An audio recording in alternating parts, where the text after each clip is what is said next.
Tonight, it is a waiting game for supporters and opponents of Measure 114.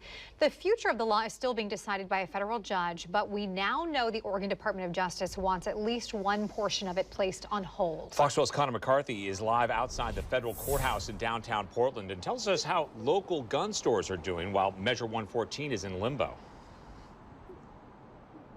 Well, Pete and Stephanie, it's the end of business day, but still, federal judge Karen Immergut did not release a decision on Friday in court. She did tell everyone that she would have a decision by today, but she now has to consider a new letter from the Oregon DOJ asking the judge to place the permitting process on a 2-month hold. But while everyone waits, gun stores are still seeing an increase of people looking to buy guns.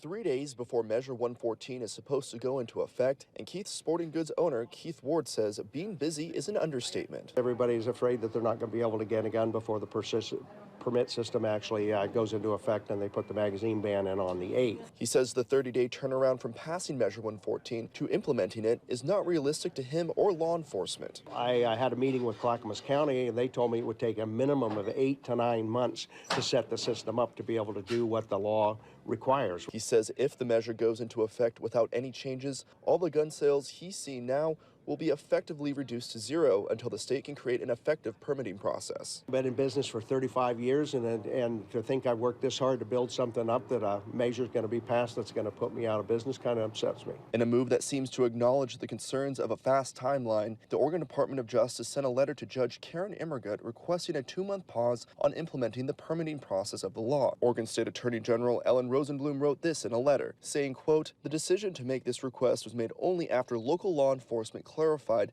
that they would not be able to process permit applications as soon as December 8th, when Measure 114 is supposed to take effect." However, the Department of Justice still wants the magazine capacity limits to go into effect on Thursday. Unfortunately, when you pass gun laws, the only one they affect is the honest people, because the crooks don't get their guns this way. They always find an illegal way to get them. And if you punish the legitimate gun owners, and that's what this bill does, you're punishing us and not the real people that it should be directed at. Well, Pete and Stephanie, Oregon State Police did tell Keith with the thousands of people still backlogged on those background checks. Well, when the clock strikes midnight on Thursday, OSP told him that they're going to stop processing that list. Now, we're going to stay on this story, and any updates that we get, we'll share with you right here on air or online. Live in downtown Portland, Connor McCarthy, Fox 12 Oregon.